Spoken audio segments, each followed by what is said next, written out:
Hi everyone, I hope you and your loved ones are doing as well as can be. So today, well, can anyone guess where I am? Taking the good with the ups and downs. I wanna see how the world turns round. Let's go adventure in the deep blue sea. Home is with you wherever that may be. Home is with you wherever that may be.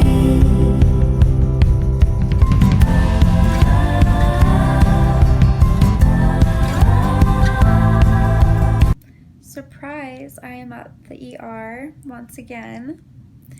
I was honestly just about to celebrate, well, in a couple weeks, like 2 to 3 weeks, I was gonna celebrate 6 whole months without an ER visit or hospital admission.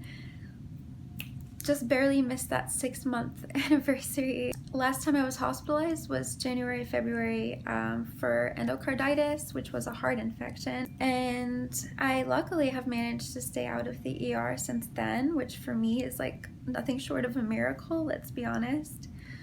So I guess I can't complain. I'm honestly not doing very well. So for the last couple days, I have had severe pelvic pain, which has been radiating to my left flank area where my kidney is, and as of today, radiating down my whole left leg and my whole stomach. This pain is about an 8 out of 10, but it was at a 10. It was going like in waves from 8 to a 10, and I was dry heaving.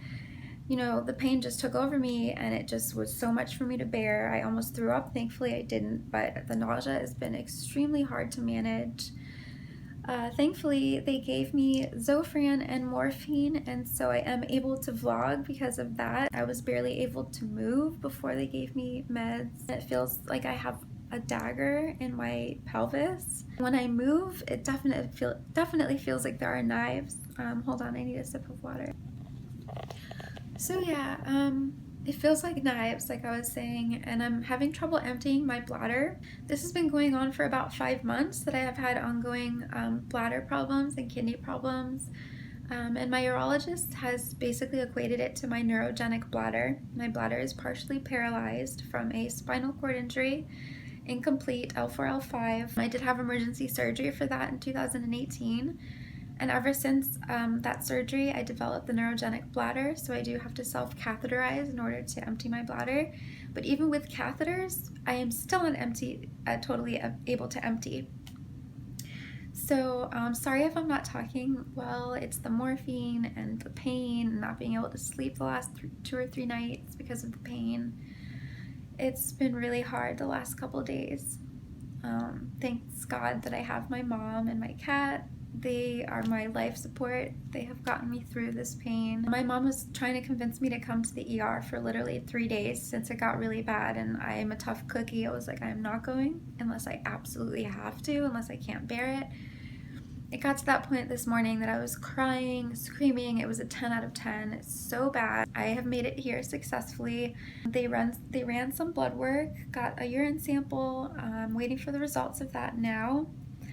And I had to see another CT scan of my kidneys and pelvis. Just had that. So we all know how much I love those tests. They're my favorite. So yeah, I think this is all of my update gonna be for now. I can't even talk straight because I'm in so much pain. So I'm just waiting for a transvaginal ultrasound, yet another one of my favorite tests, and hopefully we'll have some answers. The doctor thinks it could be something intestinal, like diverculitis or an obstruction, because when he pressed on my stomach and on my side, it definitely is more like pelvic area and stomach area versus like my kidney. So that could either be a good or a bad thing. Never had anything like that before. Thankfully, I have had a partial obstruction, but it wasn't that bad. It went away on its own. So I don't know. I am hoping to get answers soon, and I will update you guys in a little bit. Just a quick side note, ignore my melasma mustache. I have a melasma mustache. It is this condition where, because of excess hormones in my body, I will grow excess facial hair and have brown spots on my face. So sometimes if you see my freckles and my nose show up, it's really the melasma. Same with like the brown spots on my face. I have a lot of freckles, but if they look darker, it's because the melasma is flaring up. And it's flaring up right now, so I got this beautiful mustache going on. Sexy, right? So I don't think I was very clear. I had a CT scan of my pelvis and abdomen. I thought it was another kidney scan, but I just had a kidney CT done about 3 weeks ago, maybe a month ago. I thought it was another kidney scan, but it makes sense that they wouldn't repeat that, at least for the first test. It was of my abdomen, of my pelvis, probably to rule out the diverculitis or a bowel obstruction. So yeah, hopefully I'll have the results for all that stuff soon, and then I'm going to be going through more tests soon, and I will update you guys after all that.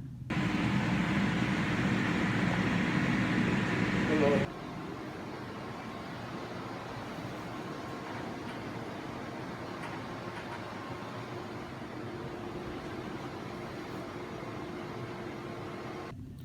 Well, on the bright side, my oxygen saturation has been good, and my high blood pressure hasn't been too high, so let's always count our blessings.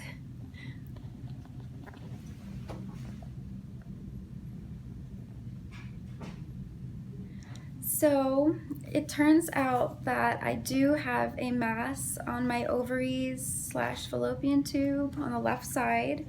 It's an adenoxal mass. I'll put it up on the. I'm not sure how to pronounce it exactly. He did say it is a cyst because it's filled with fluid, and it is bleeding, so it's a hemorrhagic, I think it's pronounced, hemorrhagic cyst. I have had this before on my right side 3 years ago, but this is way more painful and is causing way more problems with not being able to empty my bladder, being constipated, like more nausea than usual, no appetite. Haven't been able to eat much. My sleeping has been disrupted because the pain is so bad. The fact that it's bleeding internally, it doesn't surprise me because I've been so exhausted, and like my hemoglobin has been chronically low, and I think that could be why. So we're hoping that they could remove it, but he said that has to be done, like I have to talk to a gynecologist about that, and that's what's frustrating because Medicaid in Virginia doesn't have a gynecologist covered, believe it or not. That's shocking because even healthy women need, gynecologists.